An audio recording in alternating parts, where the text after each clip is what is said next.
We're doing a study on what we call how to live a happy life. We're studying the book of Ecclesiastes, and that I have discovered is the theme of this book, how to live a happy life. This particular lesson, lesson number 5, we're talking about the law of the jungle. The law of the jungle. And what Solomon discovers is this is a dog-eat-dog world. That's basically what it comes down to. When you leave God out of it, it's basically just the survival of the fittest. This is what Solomon is discovering here. Now, what Solomon is doing, he is searching for the answer to this question. What makes life worth living? Or what is it that gives us a profit from all of our work and our labor? What do we have to show at the end of the day as a profit, a success of what we have done? What makes life worth living? And he has searched through everything that he can accomplish alone. He's tried everything from the partying lifestyle to his working. He's tried it alone and has not found it there. So now he turns his attention from himself to society. And he begins to look at society. Basically, he is what we would have called the unhappy humanist. He's tried everything by himself. But now he refocuses and he becomes what we're going to call the unhappy socialist. Oh, yes. He's looking at society now for his answer. What makes life worth living? Now, what I've discovered that socialism is basically government trying to play God. It's where society says, we're going to meet all your answers. We're going to take care of you from the cradle to the grave. We're going to supply everything you need. Education, we're going to provide medical care. We're going to take care of you. I'm sorry to disappoint you, friend. I've seen it tried again and again. Socialism. Government playing God, but I've never one time seen it successful. You know why? It's because there is no human government that is big enough or good enough to be God. None of them can do it. So this is Solomon's pursuit. Now looking at society, trying to discover what is the meaning, the reasoning, the success to living a happy life. Let me break this down into 3 basic particles I want to talk about. Let's talk about first the fickleness of politics. The fickleness of politics. Solomon is in a unique position to examine this because he is the king. He is the king. And so he begins to examine the world of politics, which is all around him. Someone has well said it's impossible to take the politics out of politics. And that is so true. You can't do that. So he begins to, examine society, looking at the government, and he is dismayed by what he sees. There is corruption everywhere. He's dismayed by this. Much of what he discovers in government is bad government. That's right. It's not good government, but bad government. Now, don't jump ahead of me here. He's going to go through this step by step, methodically, trying to understand what will give us a success, what will give us a profit out of life. And his dismay is he finds in government there is so much oppression, what we call corruption. He sees this oppression all around him.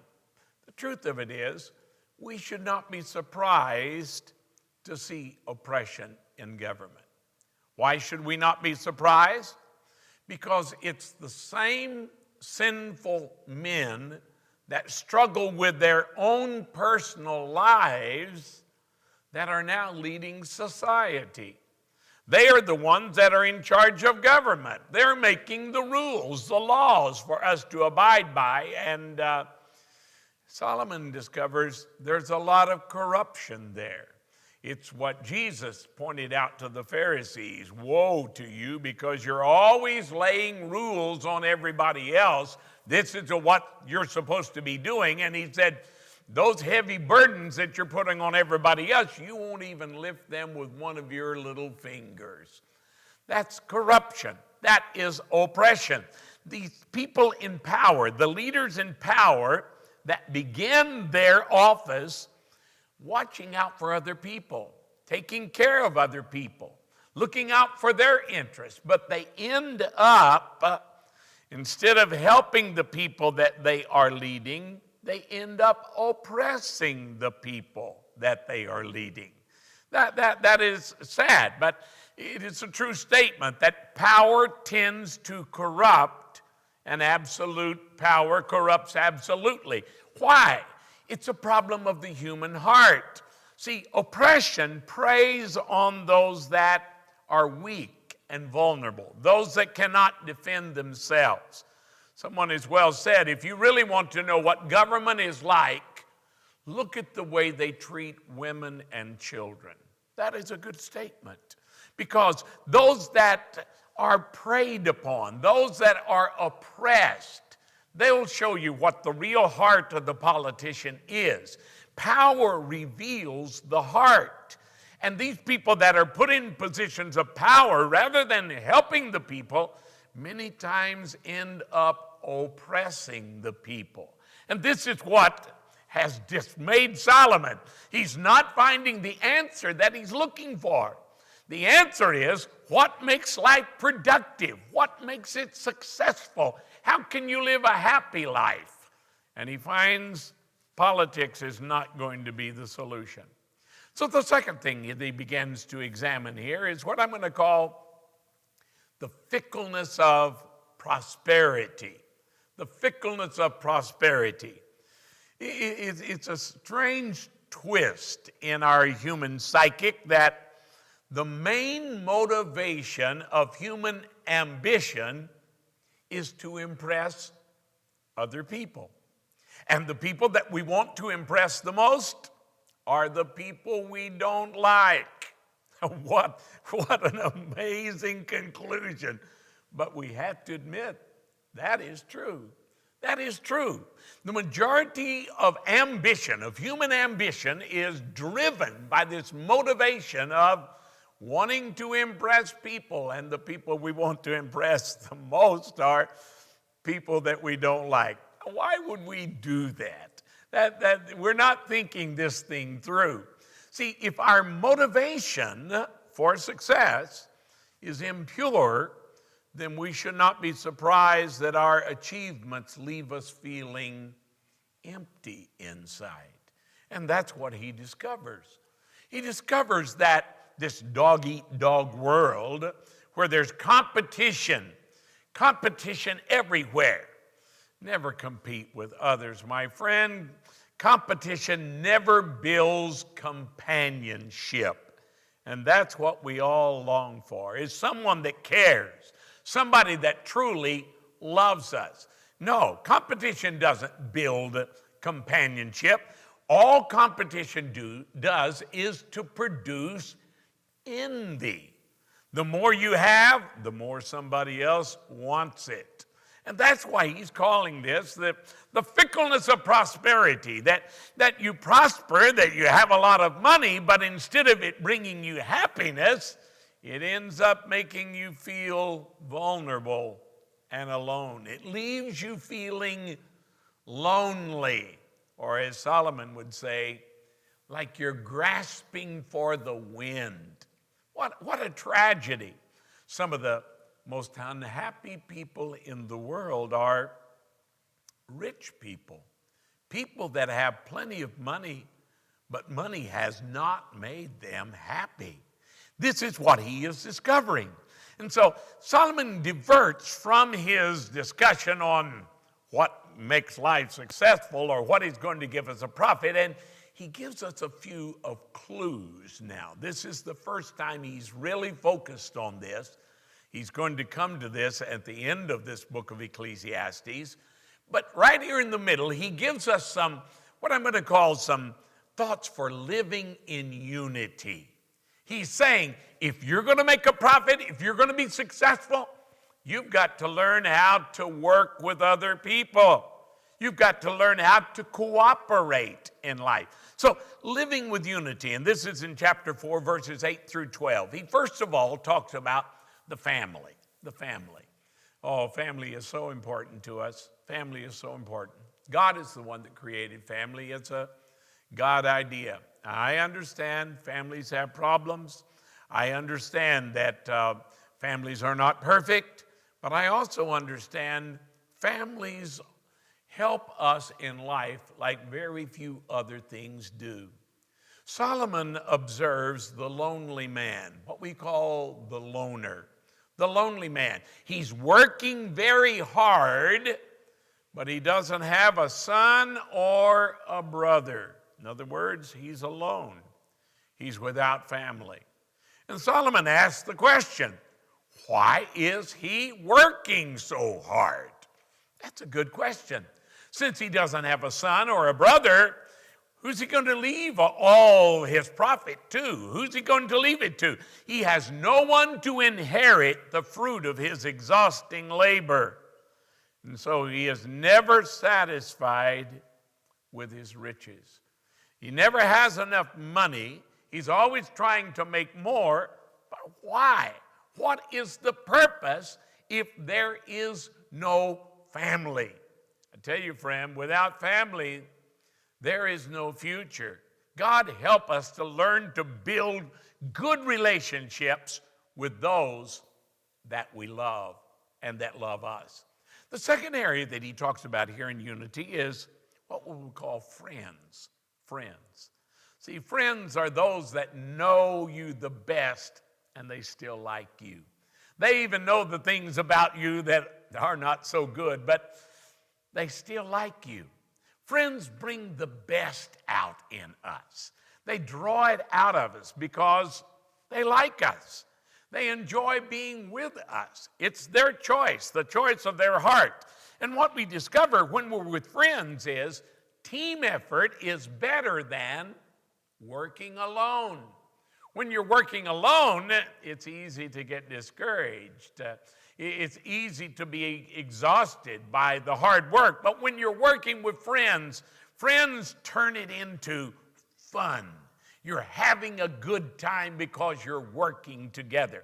See, friends help us to accomplish more than we could ever accomplish alone. There's been many studies that have been done on this, and what they discover is in friendship doesn't add to. In other words, let's say this man has 2 talents, this man has 2 talents, and you put them together, you would say that equals 4. No, it doesn't. Why? Because friendship is not addition, it's multiplication. And so instead of it equaling 4, it'll equal 6 or 8. Because they encourage each other. They begin to play off of each other's strengths. And together they're able to accomplish more than they could ever accomplish alone because they encourage each other. Friends help to turn the work into something that's pleasant. And it's only if it's fun are we going to keep doing it. Now, the third area that he talks about in unity is what I'm going to call failure. I like the picture that we have used here, the picture of somebody failed to yield right away, and it caused an accident. Failures. See, there's always this chance of failing, always the chance of failing for every one of us. And a simple question will prove this. Did you ever make a mistake? Of course you made mistakes. I've made mistakes. Everybody makes mistakes because we are not perfect. And because we're not perfect, sooner or later, we're going to experience some kind of a failure within our lives. Now, I like the way that Solomon words this. He is saying, if a man is walking with a friend and falls, now notice, he said if. In other words, there's a possibility he will fall, but not necessary because the friend may help to catch him before he falls. Or even if he does fall, there's somebody to help him. But if you're walking alone, he doesn't say if. He says the person that walks alone when he falls. In other words, if you're walking with a friend, the chances of falling are greatly reduced. And if we do fall, then there's somebody that is there to help pick us up and get us started going again. But if we're alone, he says, that's not good. Woe to him that is alone when he falls. It's not a question of if. The only question is, when is it going to happen? Then there's another area, the fourth area that he talks about here with unity, that is a blessing to our life, is what I will call fellowship. Fellowship. See, if we're alone in life, then there is no one to help keep us warm on a cold winter's night. No one that is there. However, if we are with our friends, if we're with others, then they can help to warm our heart, even when we go through the difficult times of life. If you're traveling alone, you're going to discover that it's very hard to rest among strangers. Now, I've done so much travel in my life, and I hate traveling alone. I hate it. I try to avoid it if all possible. I don't like traveling alone. Why? Because when you're alone, you have to have your guard up continually. You've got to constantly be watching over your shoulder. You've got to be alert to your surroundings. You cannot relax. You can't let down your guard, because there are people that would take advantage of that situation. So if you're traveling alone, we always have to be on guard. We cannot relax. But if we're with friends, if we're surrounded by people that love us, that care for us, then there is someone that is there to help to strengthen us, and we can relax and we can get a little bit of rest. And then the fifth area he talks about is what I will call our foes, our enemies. See, the truth is, there are people in life that would take advantage of us and attack us when we least expect it. Not everybody loves you. Not everybody cares for you. As the psalmist said it so well, no man cares for my soul. How many of us have felt that lonely feeling when we're being attacked by people that do not love us? But if we are surrounded by people that love us, it gives us great security from those that would try to harm us. I've seen this many times, as I mentioned in my travels, that when I'm traveling with friends, if someone approaches me that I don't trust, someone that I think is trying to take advantage of me, I will simply call out a friend's name. I will just speak to him and such, so that they know I'm with him. I'm with him. And when they understand that, immediately the whole atmosphere changes. Those that would try to harm you, I warn you, because there are people that would take advantage of you in life. But if you've surrounded yourself with people that love you, it becomes a great security for you, and it will help you to have a success in life. So I'm so thankful for his thoughts here on unity. Now let's go back to the third area of what I'm going to call the fickleness of popularity. The fickleness of popularity. He is discovering that he's not finding any more success in society for his question, what is it that makes a profit out of life, than he found alone. As the unhappy humanist, now he's become the unhappy socialist, because he discovers that people that continue in positions of authority over a long period of time, it's easy for them to become like the old foolish king who will no longer listen to advice. Now, I find it very interesting that Solomon, the one that wrote these words, ended up the old foolish king. And it tells me that many times it's easier for us to understand something with our heads, with our minds, to understand it in theory than it is for us to put it into practice in our life. And that's what happened in Solomon's life. He ends up the old foolish king that will not listen to good counsel. That's sad. That is very sad. What happens usually is the old king is replaced by some unknown young man who promises he will be a good leader. People look at him and say he's got the potential, he has the intelligence.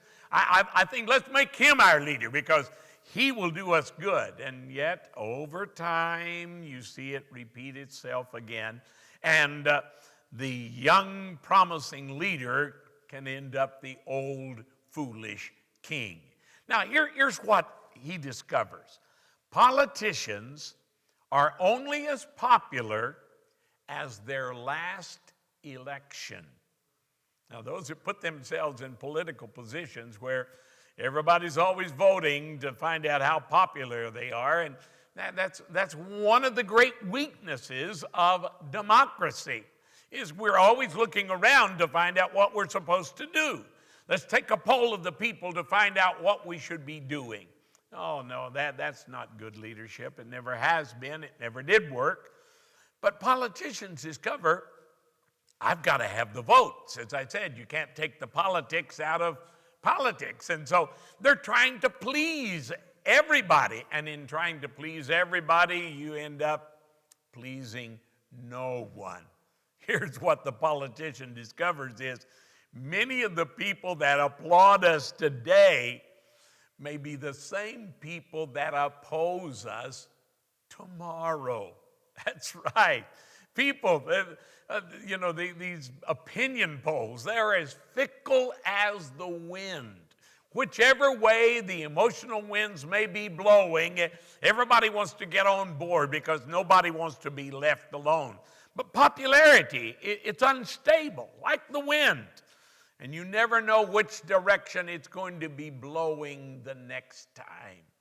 Oh, Solomon is not finding the solution he looked for in society. Society. We're going to have to discover if we're going to live a life that is successful, a life that truly makes a profit, a life that is a happy life. We come to the end of the life and we say, I did my best. I am pleased with the result. If we're going to be living a happy life, we're going to have to learn to build our lives on the foundation of something that is solid, something that's firm. I tell you, friend, in this life, the greatest foundation you will find is Jesus Christ. Build your life upon Jesus Christ, and you will not be disappointed. He will not fail you. He will not let you down. He will cause you to build a happy life, a good life, a life of success, a life that prospers, a life that was worth living. If you don't, I'm sorry. I've lived long enough. I look back over my life and I realize so many of the things that we used to think were important were not that important at all. So many things were just for a season of time and then they are gone. So many people that call themselves your friends, when they are no longer feeding off of you, when they can no longer get what they want from you, they will go somewhere else because they really don't love you. They're just using you. The fickleness of popularity, the fickleness of prosperity, the fickleness of politics. My friend, let me encourage you. Find something that's not fickle on which to build your life. Find something that's got a good foundation, such as Jesus Christ. Jesus said it well. Upon this rock, I will build my church. That's what we want to build. Build upon something that's got a good foundation, and then you will not end up the unhappy socialist like Solomon, looking at all the fickleness in society and saying, that wasn't worth it. That was not worth my time. That was not worth investing my life in. That was a sad mistake. And so I encourage you, in your journey of life, find the foundation of Jesus Christ and build your life upon something that's solid, something that will remain. And then you will not end up as Solomon, as the unhappy socialist. May God bless you in your Christian journey as you continue to follow something that's worth living for, Jesus Christ.